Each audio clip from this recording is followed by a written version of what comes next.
Ser podcast. Julián Casanova, ¿qué tal? ¿Cómo estás? Hola, buenas tardes. ¿Estoy bien? Acabas de publicar una nueva biografía de Franco. ¿Por qué justo ahora, en este 50 aniversario de su muerte? Y Franco es alguien sobre el que se ha escrito mucho, se ha indagado mucho. En estos momentos, ¿qué aportas o qué pretendes aportar? Bueno, la biografía está planteada hace muchos años. Yo he escrito muchos libros, artículos sobre el siglo XX español, sobre la dictadura de Franco, sobre la violencia política, la Iglesia de Franco. Así que esto es un proceso de larga duración donde el libro sale en el 50 aniversario de la muerte de Franco, ¿no? Y lo que quiero aportar es sintetizar todo el caudal de información que tenían y que han sacado antes muchos colegas, y muy bien, ¿no? En todo el mundo, no solo españoles, sino hispanistas o especialistas en fascismos en otros países. Pero quería darle, llevo mucho tiempo diciendo que la era digital está cambiando la forma de enseñar y de escribir la historia, y quería decir, bueno, se puede escribir de otra forma, vamos a seguir escribiendo para que la gente lo entienda de otra forma. La historia no es solo una narración de hechos, de batallas o de análisis, interpretaciones. Y quería también mostrar, porque además de escritor y de historiador soy sobre todo profesor, quería mostrar que a toda esta gente que se ha quejado siempre de que nunca le habían enseñado el siglo XX, o a esta gente que va a las escuelas y que creen que no llegan al siglo XX, o que creen que la dictadura y la democracia son lo mismo, pues quería explicarles Franco en 2025. Y para eso no he hecho una cosa de decir, no, vamos a ir por casa, toca el centenario, el cincuentenario, sino que esta es una obra pues prácticamente final en mi vida académica, ¿no? Entonces, pues esto es Franco, pero hay un reconocimiento a la cantidad de gente que lo ha hecho antes, y hay un reconocimiento a que es verdad que a lo mejor los que lo hicieron antes tuvieron lectores más críticos que los que hay ahora, pero a lo mejor hay más lectores ahora. Entonces estamos viviendo en la paradoja que nos está marcando todo esto, ¿no? Así que... Y no sé si también es un libro contra ese mantra de, bueno, pero también hizo cosas buenas. Sí, yo nunca hago libros contra algo. No, lo digo porque no, yo siempre pienso que el historiador que indaga e investiga construye, ¿no? Y en la construcción le salen mitos que destruye y que tiene que destruir, porque el historiador los mitos los tiene que desmontar. Igual que las verdades son siempre relativas, incluida la tuya, sobre todo la tuya. Entonces, a partir de ahí, lo que está clarísimo es que hoy se dice, Franco hizo cosas buenas como la modernización, etcétera, y ya se deja de lado los costes sociales, la tortura, las víctimas. Y entonces, a partir de ahí, les digo a la gente, esto lo hicieron las democracias a partir del 45, no antes, y a partir del 45 las democracias salen de la derrota del fascismo, no salen de forma natural, y lo hicieron sin necesidad de esto. Y entonces dice la gente, no, había pena de muerte, no, sin necesidad de tortura sistemática, sin necesidad de violación sistemática de derechos humanos, sin necesidad de llevarse a la tumba a tanta gente, sin necesidad de que estén tanta gente en las cunetas, y sin costes sociales y de víctimas como tiene esto. Entonces, claro, pantanos, presas, inauguraciones, la playa, todo muy bien, bueno, eso tiene costes geográficos y ecológicos para el futuro. O lo que digo siempre, Stalin, que dice a los rusos, yo os cogí con el arado romano, os dejo con la bomba atómica. ¿Y los costes? Y el Gulag, y la cantidad de gente asesinada, eso sí que es un toque de atención. Entonces, bueno, coincide que el otro día en una entrevista lo digo, pero ese es un toque de atención porque lo saco en el libro y lo explico en el libro, y se explica claramente dónde estaban las democracias y dónde están las dictaduras. Pero ojo que hasta el 45 todas esas democracias, salvo la británica, pero no porque fuera muy muy pura, que también tenía su imperio, salvo la británica, todas pasaron unos problemas de autoritarismo. En la Francia, la France, ¿no? Tuvo a Vichy, tuvo delatores, informantes, y su historia pasada en Argelia no es una historia que no sea infame. Así que sí, el problema con Franco es que es una historia que no está escrita a gloria nacional. O sea, Franco, quieran o no, no forma parte de la patria heroica y gloriosa. Forma parte de la patria heroica y gloriosa de unos, que eran muchos, pero no de todos. Y eso no es una patria. Y en esa patria para unos, lo que sí que es cierto es que Franco estuvo en el poder 40 años, ganó una guerra civil. Digamos que hay como, realmente era una figura, si pensamos, no carismática, con muchas lagunas, un tipo no intelectual, y sin embargo consigue todo eso. En el libro indagas en cuáles pueden ser las claves de todo aquello, y hay muchas. Podemos empezar a enumerarlas, ¿no? Por un lado, la suerte o la carambola, por supuesto, eso siempre está detrás de la figura de Franco, es una cosa increíble. Sí, detrás de mucha gente también. Has nombrado la guerra civil, pero hay más cosas. Franco es un militar que va a África, que el africanismo es importante porque ellos no están en la Primera Guerra Mundial, pero África no existía hasta el 1906, digo, el protectorado. Y esa es una de las cosas más novedosas que yo encuentro, o sea, no soy experta, pero creo que es una de las cosas más novedosas. En perspectiva comparada, creo que Franco pertenece a todos esos militares que en el 45 estaban todos fascistizados, pero todos fueron derrotados menos él. No. Franco es un militar, que algunos dicen, bueno, no me dices nada. No, es que Stalin no lo es, Mussolini no lo es, Hitler no lo es. Si quieres sigo. Estamos acostumbrados a las dictaduras latinoamericanas, militares, pero en Europa no todos los dictadores, ni fascistas, ni comunistas, eran militares. Eso en primer lugar.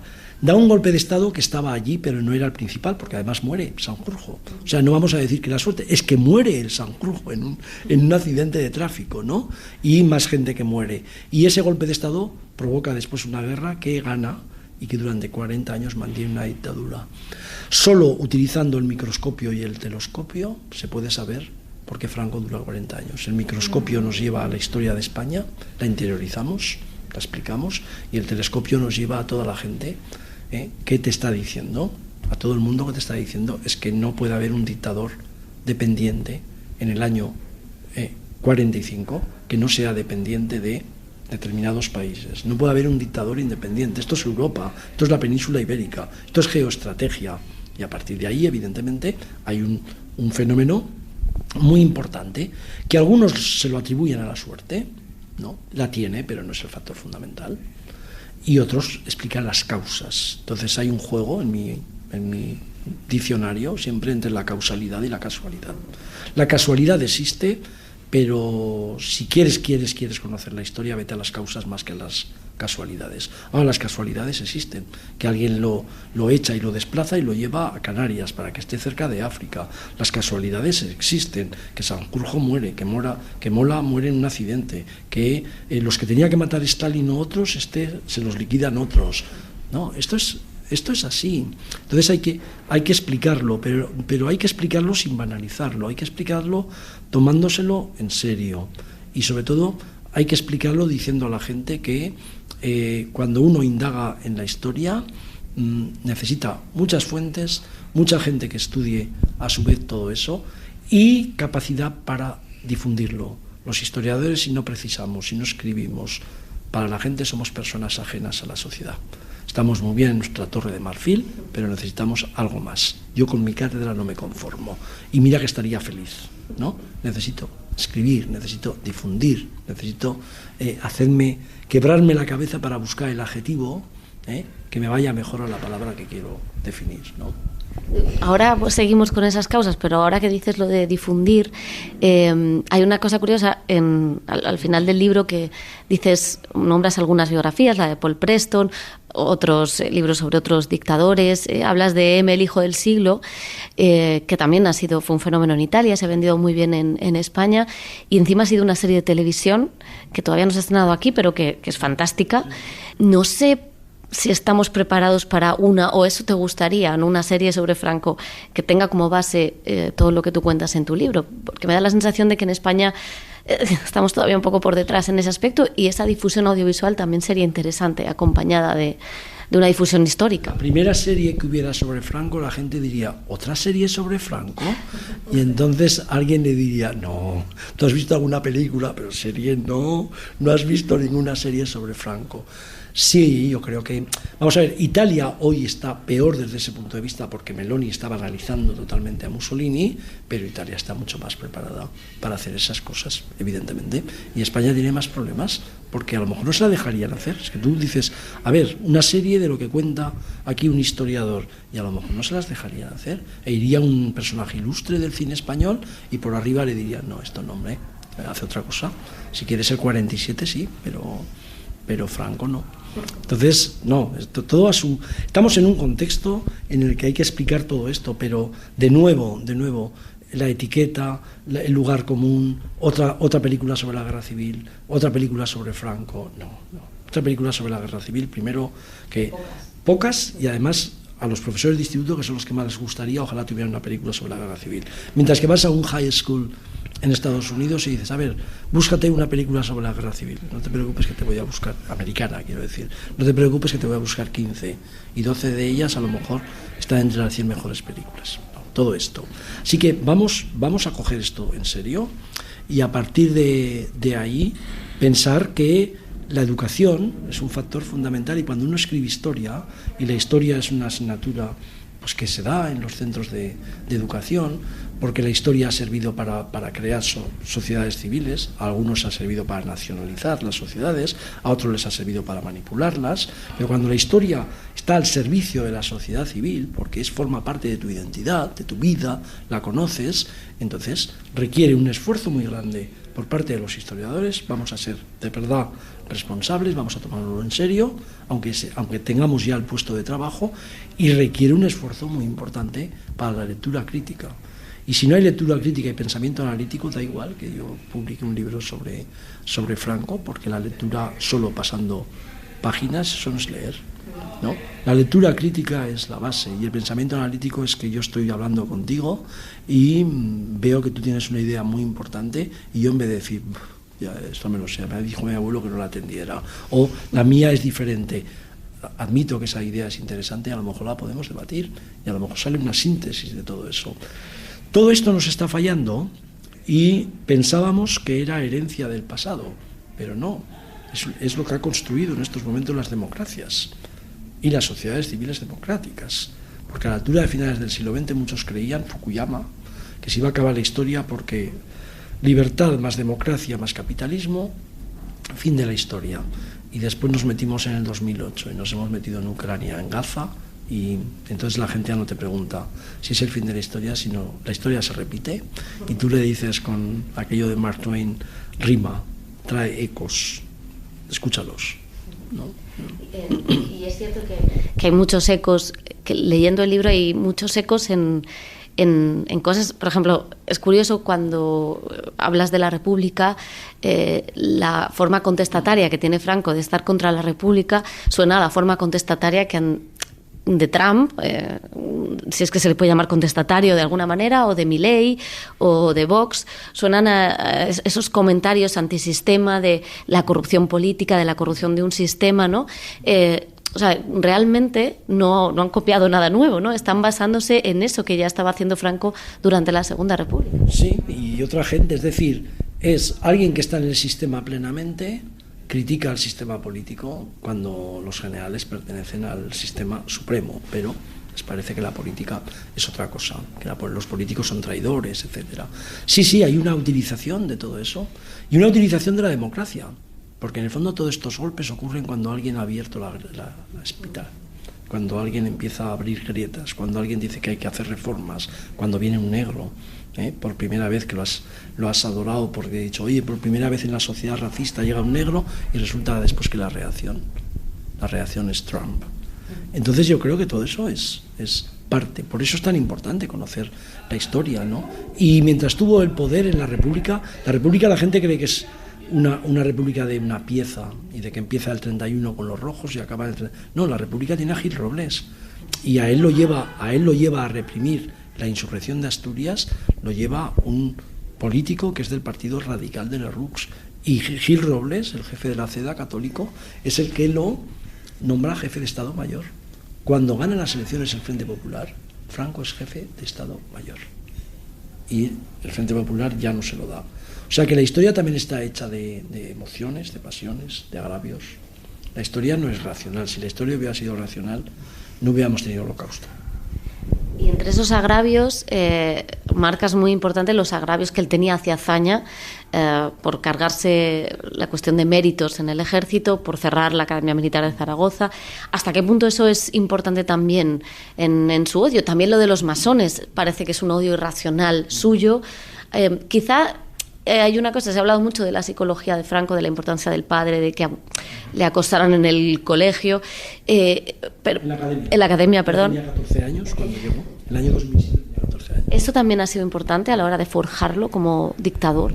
Bueno, lo de Azaña es muy importante. Lo de Azaña es muy importante porque no solo hay un golpe contra la República y Azaña es el presidente, además es la primera persona que, frente a todos los demás, dice la guerra es unas políticas de exterminio, y él ya no cree, ya pronto se va de eso, sino que Azaña estuvo en su tumba de Francia sin que nadie lo recordara durante todos los años del franquismo.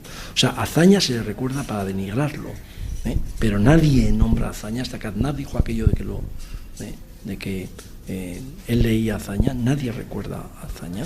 Luego la sombra alargada de Franco fue larga, no fue solo las políticas de venganza, que a él no lo pudieron coger, fueron a por él, el Montauban, y no lo cogieron por así, ¿no? Y murió allí en el hotel, ya muy enfermo y acosado, que le iban a buscar, ¿no? O sea, todo esto es importante, claro, todos estos agravios, pero esto siendo muy importante, creo que cuando ves la historia de los grandes personajes, cuando ves la historia que dura tanto, de larga duración, la longue durée, que diría Brodel, tienes que ir a más cosas.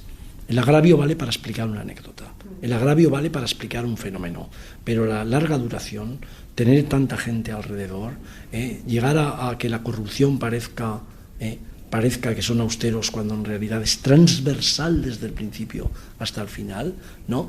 Estar con el mito de la Segunda Guerra Mundial, de que la gané, estar con el mito de la modernización, ¿no? Estar con todos los mitos, que además son mitos pequeños muchos de ellos, que leía mucho, escribía mucho, y llega al Palacio del Pardo y no hay biblioteca.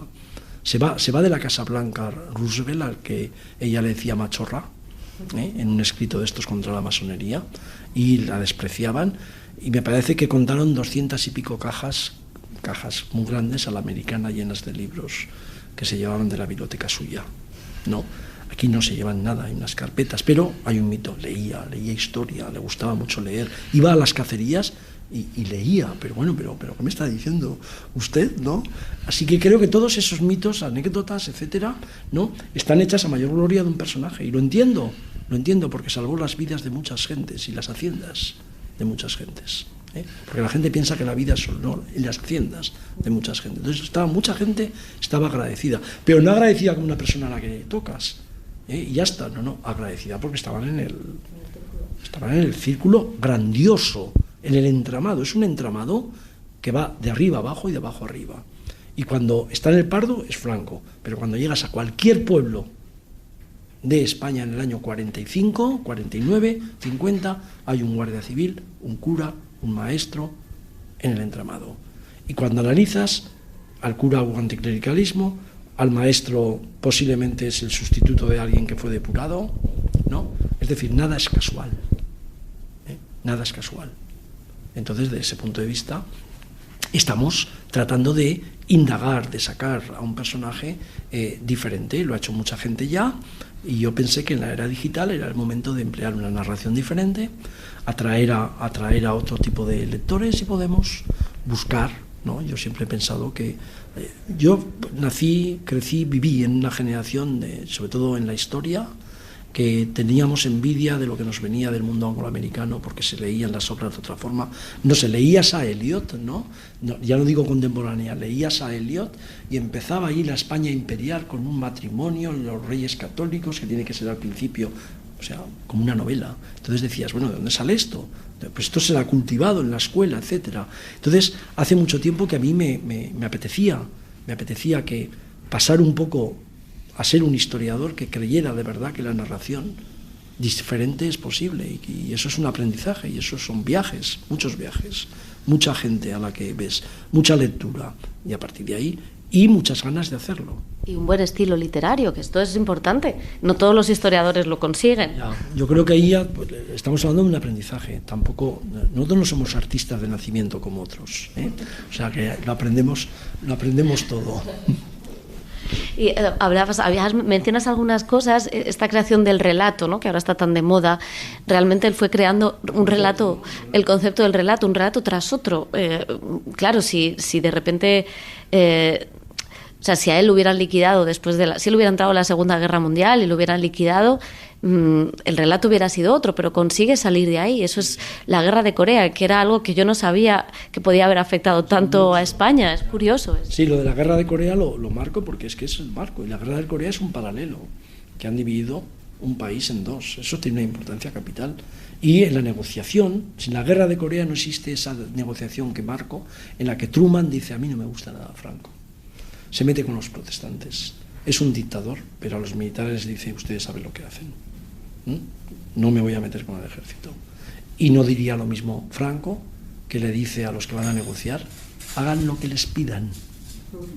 Es decir, está tan claro que ahí hay un matrimonio en el que alguien está vendiendo una parte de soberanía y el otro se está metiendo a un territorio estratégico, porque está Gibraltar, porque es la transición con África, porque desde ahí hay unas bases que se pueden utilizar en cualquier momento en Oriente Medio o contra la Unión Soviética.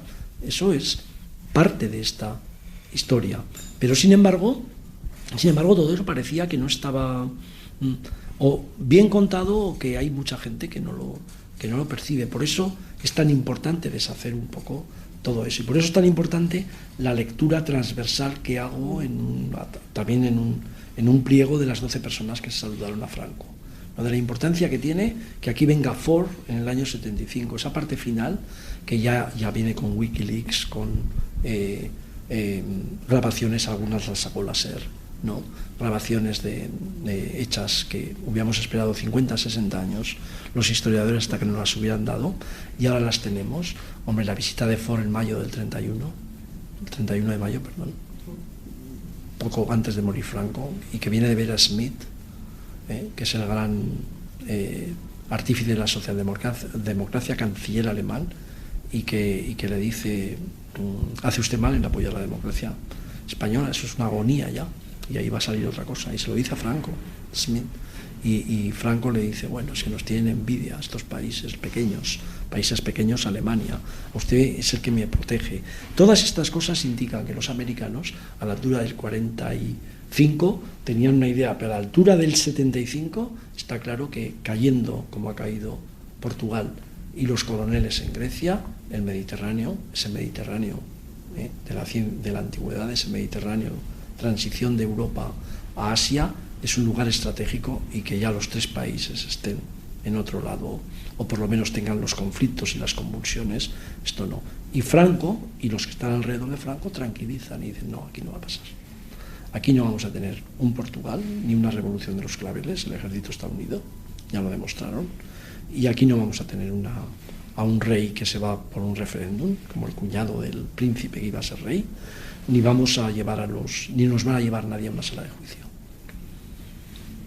Y no lo dicen por bravucones, sino lo dicen porque dominan eso. Eso forma parte de ellos. Y Estados Unidos no les va a decir que no.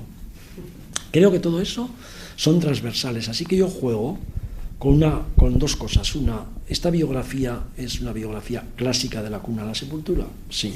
Pero juego con muchas cosas transversales, que uno las va viendo. Yo no las anuncio, las estoy metiendo, ¿no? Tampoco hago mucho flashback, tampoco anuncio. Y ahora el tema es este, ¿no? Salvo digo, patrimonio nacional, enemigos de España, pero si no, todo es transversal. Entonces tú lo vas descubriendo por citas, lo vas descubriendo por detalles, a veces insignificantes, a veces muy importantes, ¿no?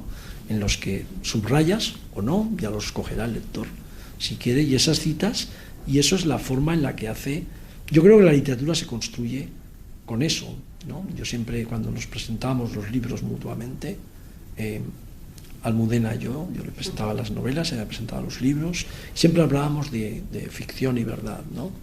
Y yo le ponía el ejemplo de Franco siempre, A ver, pero ¿cuál es la diferencia entre una novela y un libro de historia? En que tú puedes matar a Franco y yo no. En que Tarantino puede matar a Hitler como quiso y no es la historia. Un historiador no puede hacer eso. ¿Y por qué? Porque hay una verdad relativa, y la verdad relativa la tienes que cubrir. Si después tú vas a la película, eres asesor histórico, y a última hora Tarantino te dice pues que te la líe, pero tú en un libro de historia, no. Porque entonces estás desvirtuando lo que estás defendiendo. Entonces no juegas limpio, ¿no? O sea, esa es la historia. Mencionas las películas y tengo que preguntarte, porque es verdad que, claro, a Franco lo han interpretado muchos actores y es muy fácil caricaturizar a un personaje con esa voz, con ese tamaño, con ese físico, y al que muchas veces se ha convertido en meme antes incluso de que existieran los propios memes. No sé si hay alguna interpretación o hay alguna caracterización que te guste por encima de otras o que creas que sea más fiel que otras. No, yo creo que, vamos a ver, el Dragón Rapid es la parte del Franco que le dan un avión para poder volar a África, a Tetuán desde Canarias. Bueno, esa parte es muy importante y ahí hay un actorazo, ¿no? El Mientras dure la guerra es una prosopografía. Está Franco, pero está también Millán Astray, muy importante. La caricatura. Que son dos, y entonces Millán Astray es otra cosa. Y Millán Astray no salía en las películas de Franco como sale en Amenábar, ¿no?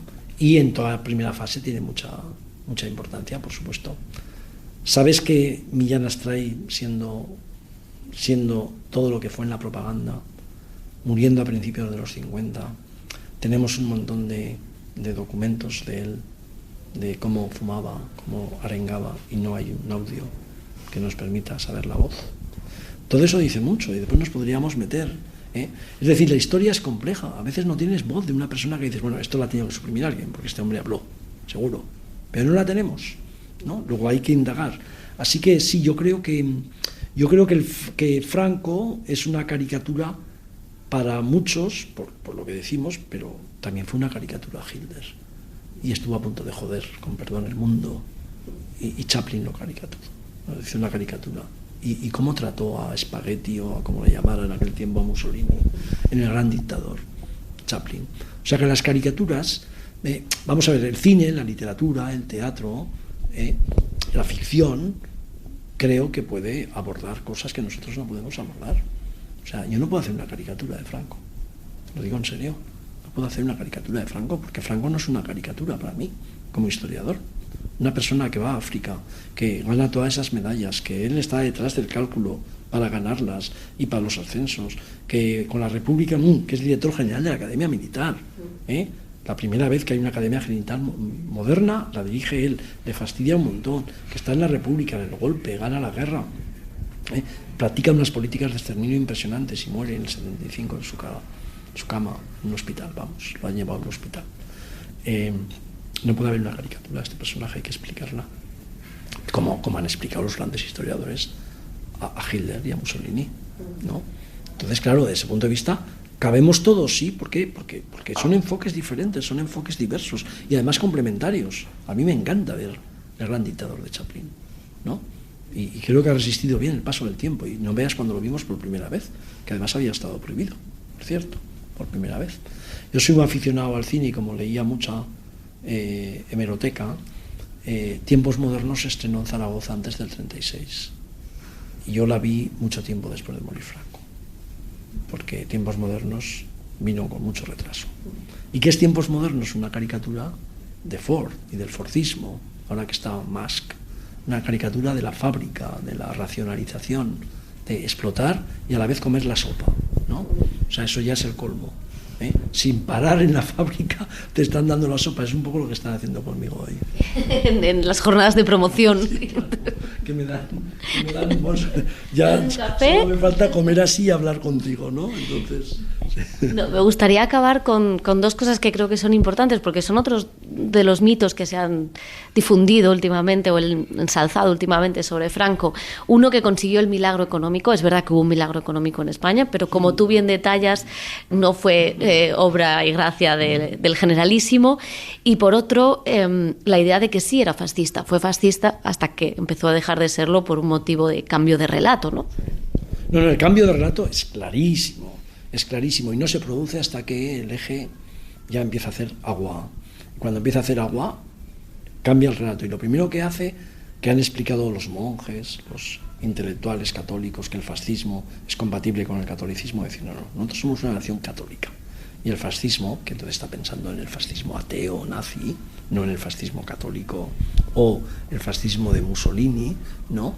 El fascismo y el catolicismo no son compatibles. Y a partir de ahí reinventa. Y eso está claro. Hay un cambio de relato. ¿Por qué? Porque pierden la guerra. Pero el principio dice, y Franco quería entrar en la guerra, y Franco era un fascista en la Segunda Guerra Mundial, y ves unas declaraciones de Carrero Blanco, de él, en contra de los judíos, diciendo que las democracias se han perdido la guerra, que hay una superioridad moral. Es que estas son palabras textuales. Hay una superioridad moral de los nuevos fascismos, ¿no? Que vienen como nueva savia, nuevo orden, nuevo hombre, todo es nuevo, ¿no? Entonces, claro, desde ese punto de vista está claro que hay un cambio de relato. Y después la parte de la modernización, pues está claro que el Fondo Monetario Internacional y el Banco Mundial lo que les dice fundamentalmente es no vais a poder mantener el país, no, solo con autoritarismo. ¿Por qué? Porque la monarquía, o sea, la economía va a quebrar. Y entonces se lo tienen que tragar y echar a bastantes amigos para meter a tecnócratas que no son del opus de la Santa Mafia, sino que lo que quieren es una racionalización de la administración para que la economía, sus familias y todos los grandes funcionen sin cambio de régimen político y sin dejar de lado el autoritarismo. Esta es la gran reforma de los tecnócratas a partir del año 57 y sale muy bien hasta el año 74, que Arias Navarro los echa. Pero López Rodó, que se autoproclama el modernizador, a la altura del 74 ya se da cuenta que todas estas protestas que han salido, que si mujeres, que si curas obreros, que él tampoco lo entiende siendo del Opus, que todos estos traidores, todas estas cosas lo ha creado, es paradojas de su modernización. Y el final de López Rodó es muy radicalizado. Lo único que cuando viene Portugal, que él está muy en contacto con Caetano, son muy amigos, porque él estudió el corporativismo en Lisboa. Cuando cae Portugal, él viene a decir, pero aquí no será posible esto, porque es verdad que aquí hay mucha protesta, pero la gente tiene el coche, el consumo. Hemos salvado a España de la revolución, viene a decir. Una cita que no le falta razón. Es una cita que no le falta razón, ¿no? ¿Por qué? Porque la España del 75 se parecía muy poco a la España del 39. Y por medio ya sabemos, lo cuento ahí, qué es lo que pasó. Pues Julián, muchísimas gracias. Nada, encantado, de verdad, de esta conversación tan bonita. Para no perderte ningún episodio, síguenos en la aplicación o la web de la SER, Podium Podcast o tu plataforma de audio favorita.